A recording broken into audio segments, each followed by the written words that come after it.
folks, this is Lynette and I am talking today with Marilyn, my friend. And this is Marilyn and she has a story to tell, but before we get started I want to tell you that Marilyn and Ellis are a couple of dancers, and they would go to the senior center dances and all of the different dances, and they were an item because they could dance, and then they would Ellis would dance with other single ladies that were there, and Marilyn was fine with that, and I enjoyed dancing with Ellis, and Ellis was like always a smile on his face, and could he ever dance? And can Marilyn ever dance? Oh my gosh. And together they were unstoppable. And so now I want to do a little interview with Marilyn because Ellis has transitioned and we want to tell a little story. So, welcome Marilyn. Thank you. Okay. So I just want to start with a little maybe background about you and Ellis, and your very happy twosome that you were. We met at a dance about 22 years ago, and we both said, would you like to dance at the same moment? And we started dancing, and he said, what do you do? And I said, I've been a professor at a university and a teacher at high school and elementary. And he said, me too. What else do you do? And I said, well, I write song lyrics and illustrate them for teaching, reading and spelling and math and grammar and vocabulary. He said, I compose music to song lyrics. We've been together ever since. And he has composed hundreds of music pieces for the songs that I write for teaching kids and adults that makes academic learning fun through music. Wow. I love that. Oh and my gosh. So what a great way to meet. Yeah, it was great. And we've been dancing ever since. That's our favorite thing to do other than writing songs together, is dancing together. So I'm flashing a picture here of you two dancing that was in the Bellingham Herald. Yes, it was on the front page of the Herald. So there they are. Showing us having a lot of fun. Yeah. It was inspiring for everybody. All the older people who love to dance. Good. Especially me. Okay, so let's continue. What's next? Well, about 5 years ago, we were noticing a lot of memory problems, and so we had an MRI done and found out that he had a lot of brain damage from dementia. And they weren't sure early on what to call it, but they figured it was probably Alzheimer's. And it was very difficult for him because his whole pride was in having so many degrees, a PhD from Stanford and a master's from Stanford and another master's from University of Washington. And he took great pride in having a brilliant mind. He designed curriculums. He helped start the first charter school in California. He was a brilliant teacher and curriculum designer. And it was hard for him. He usually couldn't talk toward the end. He couldn't find the right words, but one day he found the words to say, my brain is dying and I can feel it go. And it was terribly hard for him. And then one other day he said, I don't want people to think I'm dumb. And he could feel something going on in his head, and he would ask, am I going crazy?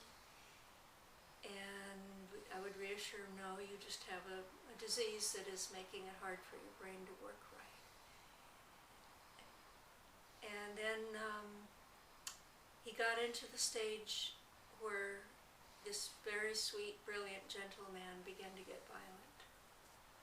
And he hated violence. He wouldn't even watch a movie that had violence in it. But it began to get more and more dangerous for me. And I have osteoporosis. I found that out when we were dancing. We were doing the tango at the senior center. And I backed into a lady because he wasn't watching where I was going, he was watching my feet to remember the steps. And I severed my femur and had to have pins put in it, and that's when I found out I had osteoporosis. So my sons were understandably very worried about this increasing violence because of the danger to me. And he didn't know he was doing it. One day he made that horrible face and raised his fist and said, "Somebody's in here who does this." And he didn't know it was him. And of course I couldn't tell him it was him because it would have broken his heart. It was already hard enough to know that his brain was dying, and to know that he was now becoming violent would have been just tragic. So I had an appointment with a naturopathic doctor to find out what kind of natural remedies we could use. They had tried antipsychotic drugs on him, and they weren't helping. One of the drugs made him much worse. And so I had been searching for something natural. And one night he got terribly violent. It was very frightening. I had to, when he left the room to go to the bathroom, I had to leave the room and tie the door shut. And he woke up the next morning just fine, as calm and sweet as ever, didn't know anything that had happened. But I was told, "You have to get medical treatment for him or we will have to report him to the police." And you can imagine how terrible that would be for a confused person who doesn't know what's going on to be taken to the police station. So I didn't know at that time that in our state a naturopathic physician is considered a medical person that I could have taken him to, so I canceled that appointment, took him to the emergency room. We waited between 4 and 5 hours, and then he got so restless he tried to leave, and my caregiver and I couldn't stop him. The security guards were called, and they took him up to a room, and they tied him into a bed and gave him several antipsychotic drugs. And I warned the doctors. I said, "I've researched these drugs. The FDA says do not give them to elderly dementia. They cause early death." And I was told, "Well, they don't kill everybody. Not everybody dies, and that's all we're allowed to do here." And so they gave him to him and kept him tied in his bed for 4.5 days. And the first night they let me stay there with him to reassure him, but after that I was not allowed to stay there at night. He got more and more terrified and kept trying to get out of his bed. And they kept him tied down. There was one beautiful moment. He was in a comatose state, but he was humming and he was directing a choir. That was his favorite thing to do, was to direct choirs and to teach music. But every time I tried to take him for a walk, he would fall forward and start collapsing. And before he went in, he was in perfect physical health. They hadn't been able to find anything wrong at all. And he was walking 3 miles a day. And now he couldn't walk more than a few steps without falling forward within the first couple days. And we've transferred him into a dementia home, the only one in town that would accept anybody who was being treated for violence. And every day he got worse and worse, and I would go and I would find him lying on the floor. And he was collapsing all the time. Soon he couldn't even walk at all. And I watched as the drugs slowly killed him.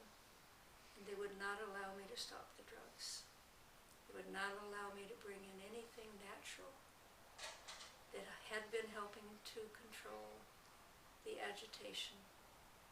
They wouldn't let me bring in even any foods, even spices like turmeric that he'd been taking that helped the brain more than any other natural remedy that I knew about.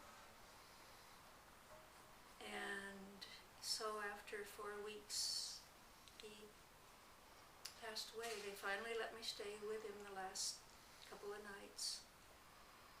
And he was was breathing with what they call the death rattle. It's terribly labored breathing, and I was dreaming at 7:30 in the morning. He came into my dream and said, "I need you." So I woke up and I put on Beethoven's sonatas. He loved classical music. The sun shone and the breeze blew.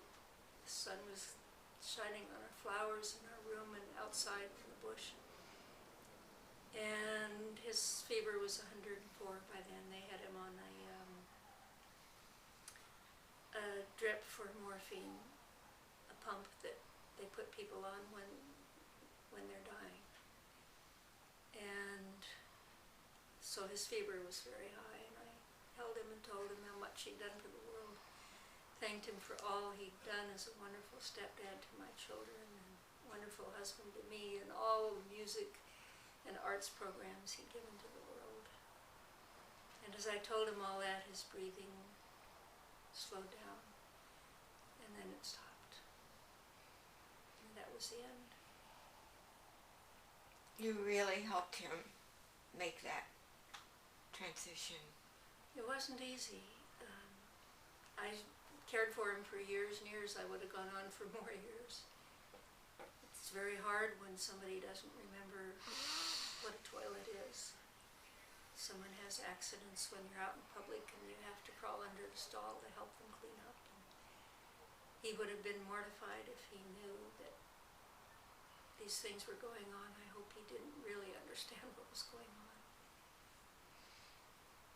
But he became like a little toddler in his mind. And Alzheimer's is a terrible disease, and I've since found out there is something that can actually reduce the amyloid plaques that cause Alzheimer's in the brain. And what's that? Well, it's something that is very misunderstood in our country. Other countries understand it and use it. It's a plant.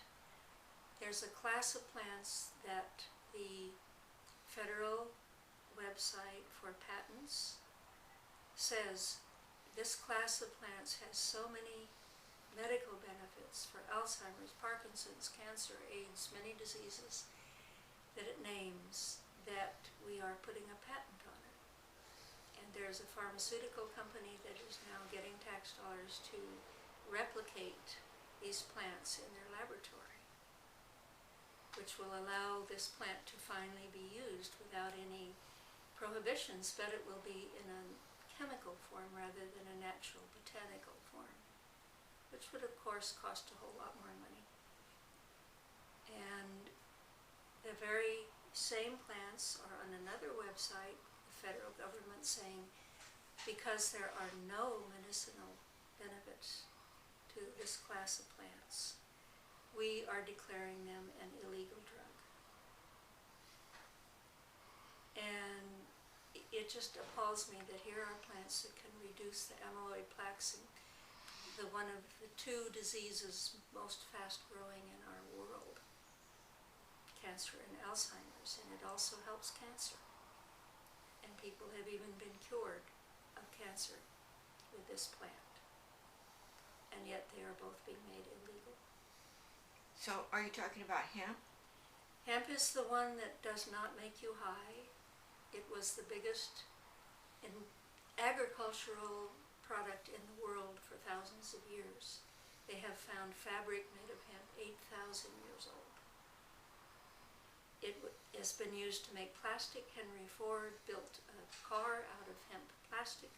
There's a picture of him taking a sledgehammer and pounding on his car, and there's not a single dent. It has been used to make rope and clothing, and the oil that you get from the seeds, and the seeds themselves are one of the highest nutrition there is.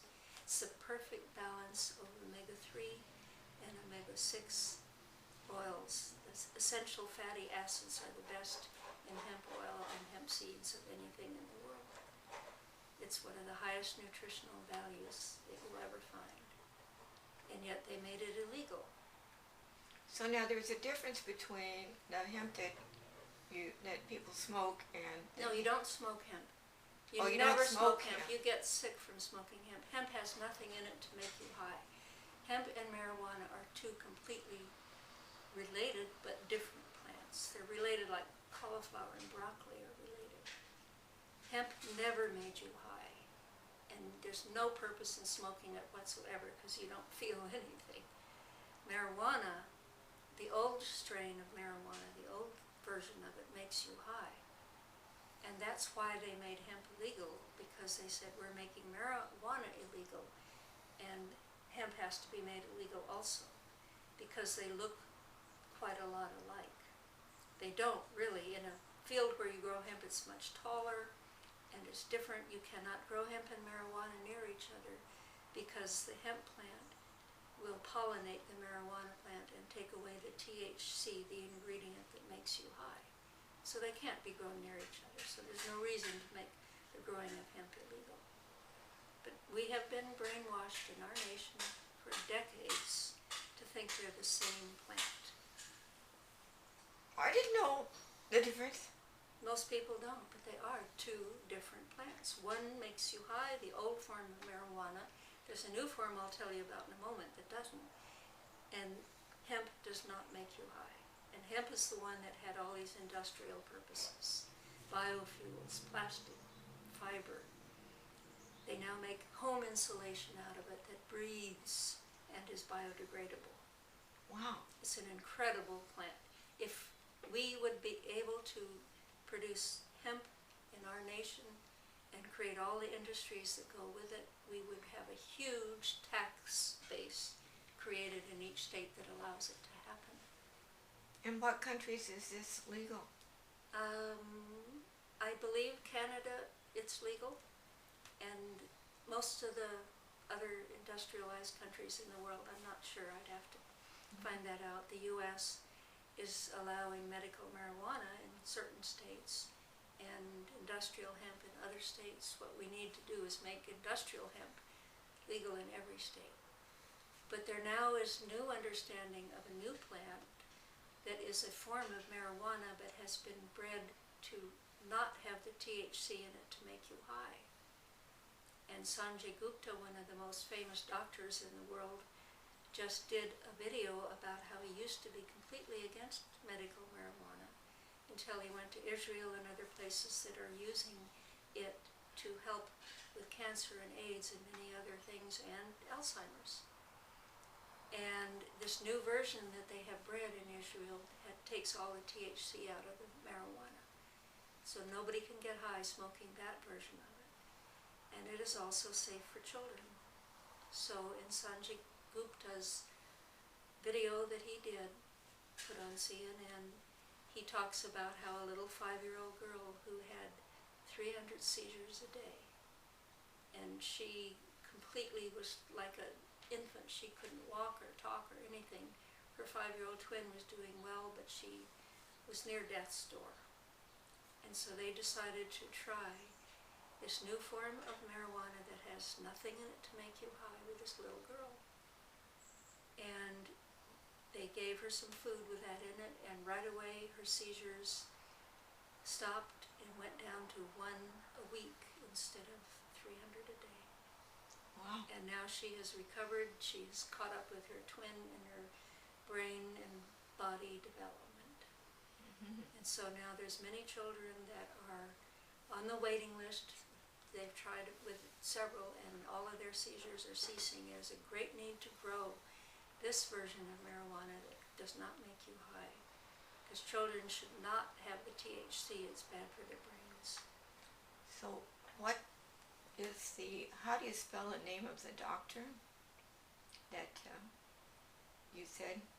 Sanjay Gupta, Sanjay Gupta.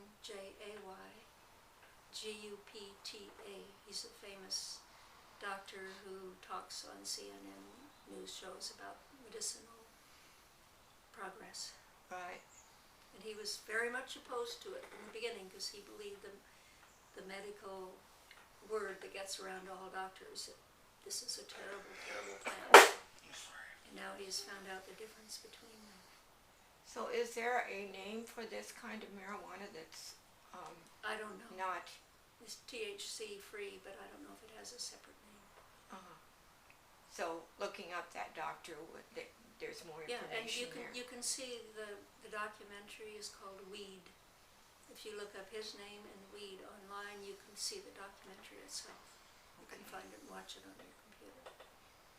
I just wish I had known about hemp oil before I took my husband to the hospital, because this hemp oil, it reduces the amyloid plaques, which cause the Alzheimer's. It may have been too late for him, because his brain may have had so many of these plaques that he was too far gone to help.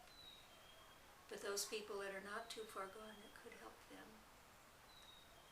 And the amazing thing about this oil, it also reduces the violence. I could have controlled the violence.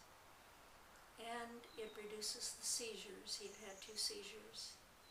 And they were trying to give him a seizure medicine that he refused to take because he hated the taste of it. He'd always spit it out, the pill. So it could have taken care of all 3 of those. Maybe not taken care of the plaques, but at least if I'd known about it earlier, it could have helped. So I just want to be an advocate for everybody for whom it's not too late. It's too late for him, but it's not too late for millions of people out there that we could help. So that's why I want to talk to people about it. Well, thank you, Marilyn. Thank you. This is just, it's wonderful to have this record of your story. Thank you very much. You're welcome.